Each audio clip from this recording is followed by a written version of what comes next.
भारतीय सैनिकांच्या सन्मानार्थ धुळ्यात आमदार अनुप अग्रवाल यांच्या नेतृत्वात भव्य तिरंगा रॅली। पहलगाम येथील दहशतवादी हल्ल्यानंतर भारतीय सैनिकांनी चोख प्रत्युत्तर दिले। ऑपरेशन सिंदूर राबवून पाकिस्तानातील दहशतवाद्यांचे अड्डे आणि पाकिस्तानी एअरबेस उद्ध्वस्त केले होते। भारतीय जवानांच्या या शौर्याला सलाम करण्यासाठी सारे भारतीय वासी जवानांच्या पाठीशी असल्याचा संदेश देण्यासाठी आज शहरातून 1111 फुटाचा तिरंगी ध्वज हाती धरत पदयात्रा काढण्यात आली। या तिरंगा ध्वज यात्रेला धुळेकर जनतेने उत्स्फूर्त असा प्रतिसाद दिला।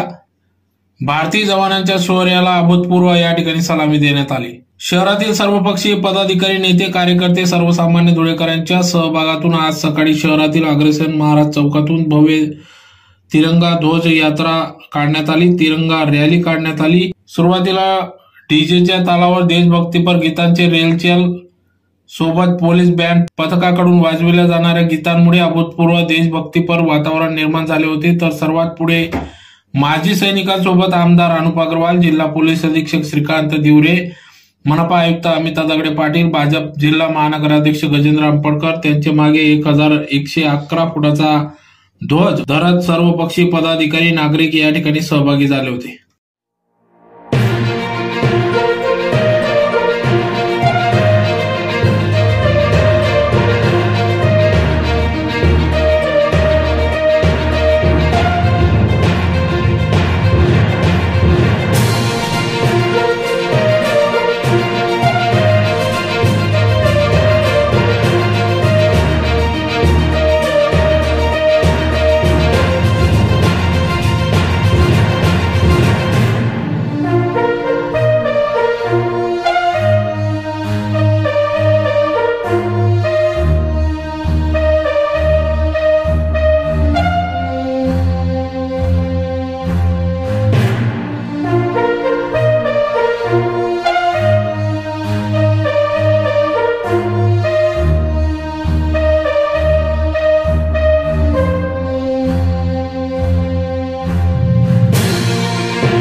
आज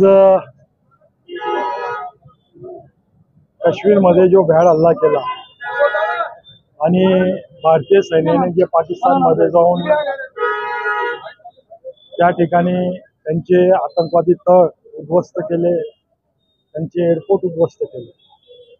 हम सैनिक के साथ है, हम ऑपरेशन सिंदूर के साथ है। सैनिकांचा अभिमान आम्हाला फार जास्त आहे, त्यांचा गौरव वाढावा याच्यासाठी आज 1111 फूटची तिरंगाची रॅली या ठिकाणी हजारो धुळेकर नागरिकांच्या साक्षीने आपण काढली आणि सर्व सैनिकांना मनापासून अभिनंदन आणि शुभेच्छा।